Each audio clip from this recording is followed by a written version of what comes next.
And welcome back to Our Community. Susie Thomas visiting with Darlene Violet and Nita Benson. They're from Shared Blessings. It's got to be exciting to be in your shoes, to find out about a need and know that you've got the resources to be able to do something about it. So talk about some of the ones that have meant so much to you, Nina.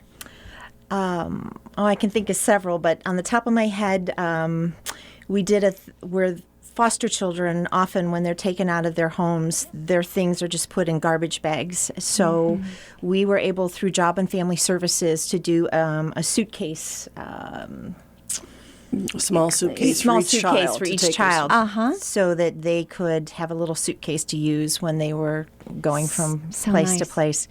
Another one is the high school seniors that are in foster care.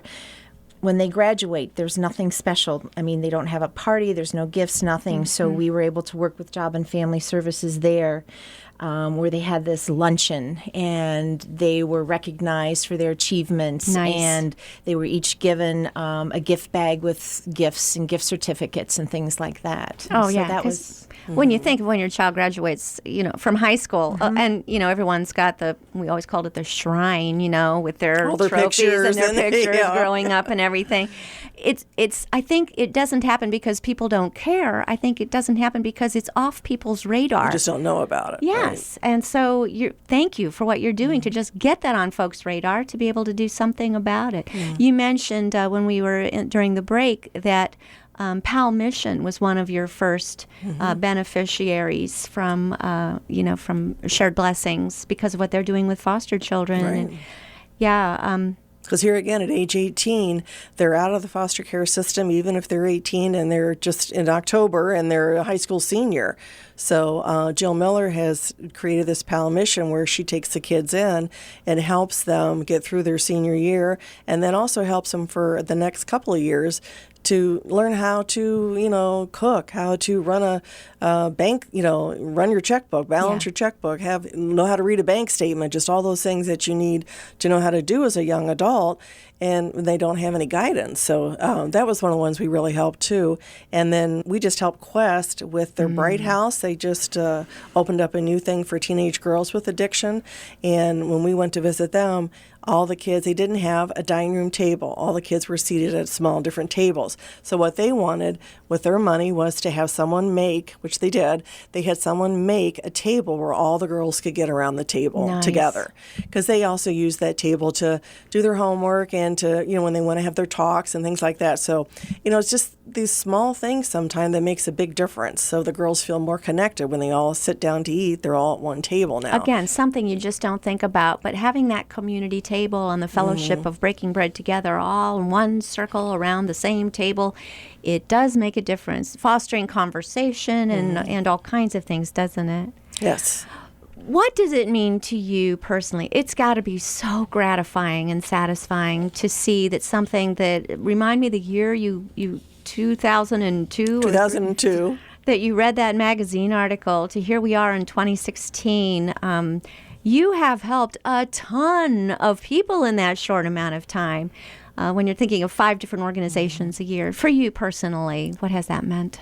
Well, it's really meant a lot, and my daughter graduated from high school in 2002, and I was feeling kind of, that summer, kind of a loss as to, well, what was I going to do? She was my last one to go, and I was praying that God would find something for me to do to help other people, and we were on vacation, and on the way I had brought this magazine with me, which I had not looked at the entire time. On the way home, we were driving back from Hilton Head, and I read this Real Simple magazine, and it had this article in it. So I don't know, it's just touched me that maybe we could do something like that, and it's been very gratifying. And obviously, it's not just me or Nina or our board members, it's the whole group of Share Blessings, and none of this would happen without them and their donations. And the most frustrating part of it is that you see all the need and you want to do more. Yeah. So if anything, that's the only part that's frustrating, is that sometimes we go visit these places and we're booked up for a year and we have to say, we would like to help, but it can't be, for another year. So I wish we could help more people and do it quicker. But right now, that's our 5 times a year, and then our holiday brunch in December. So we're doing what we can, but we'd love to do more, and we'd love to get more members. So if anybody's interested, call that number, and we'd love to have you join us. There's no membership fee. We'll send you an application that just asks your name, address, phone number, that type of thing, and we'll add you to the list. And if you can come to the meetings, come. If you can't and want to send in your money, that's fine too. You don't have to send in your money every time. If out of the 5 times a year, if there's 3 that really touch your heart, and you want to do those 3, that's fine. All we ask is somebody do something at least once a year. Looking ahead, 5 years down there, do you think you will grow to be more than 5 times a year? Not to put you on the spot. Yeah, if we get more members, we would love to. Yeah, I guess it just, we just have to see. I know that we've grown in the numbers of people that we've reached and the number of people who attend and the amount of money. I mean, that keeps growing every year. So, 5 years from now, who knows? You're right. That would be great to think that. Mm-hmm. And what's also nice is we always get a letter from the agency that we've helped. And they outline what they've done with the money and where that money's gone, and that goes to all the members with our next invitation, so they can actually hear directly from the group that we've helped. Oh, that's got to where mean that so money much. has gone. Yeah. Let's talk about these agencies that want to present to you, because there's somebody listening saying, I want them to know about us and what we're doing. What's the procedure? What do you do? Call that same number. It's Darlene's number, and we'll give that again. It's 330-323-3582. Darlene, you're fielding all of these yourself? Sure. Okay. I'd be happy to. Yeah, and we just, like I said, we have 5 board members, and we make sure at least 2 people can go out to each organization we visit.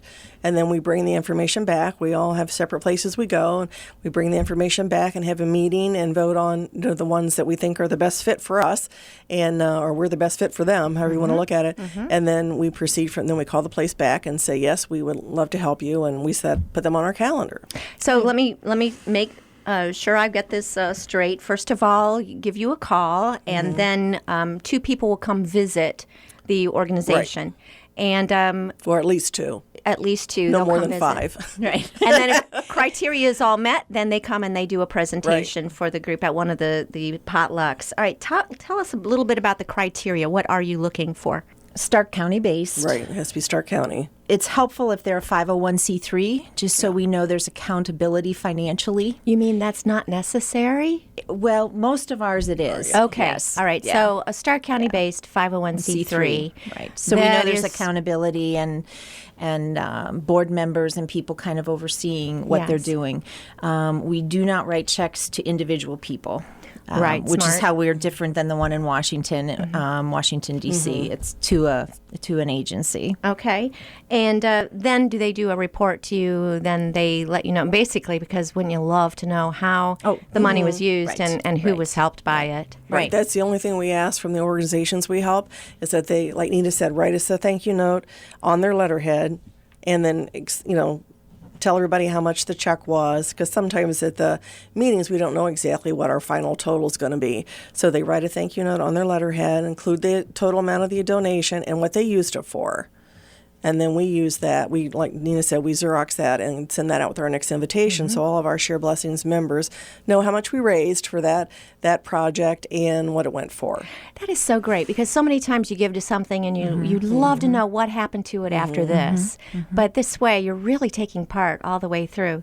So often folks come on our community and they are asking for more volunteers and trying to do fundraising. Well, this just couldn't be easier. Here you do. You go to a potluck dinner and you're in, right? Right. Right. So bring your dish. And we have all age groups. Yes, We have all age groups. ages. All and ages. men and women. Mostly women. We do every once in a while. We'll have a program where we invite our our husbands, our friends to come, and that has been a couple of times. We've done things for the USO where they send care packages to soldiers and Hammer and nails. Oh, yes. things that we think the guys might would be be interested in. We do invite them in. What do you hear back? Now I know, because there's a couple of steps removed between you doing the fundraising and the people who are receiving these funds and the help. But I think you mentioned that you do have people who come and then they are volunteers with the agency. You've got to hear some stories of the effect that you've had on people's lives. Yeah, we do. And some of us, one close to my heart was the Bright House, these adolescent girls. And so we, at Christmas time, I just felt bad that they were going to be there for Christmas and probably getting very little. And so we all, several of us, the board members and a few other people in our group got together and we had a big catered lunch for them. They had a tree up, but there was nothing under it. And after I left, the tree was just full.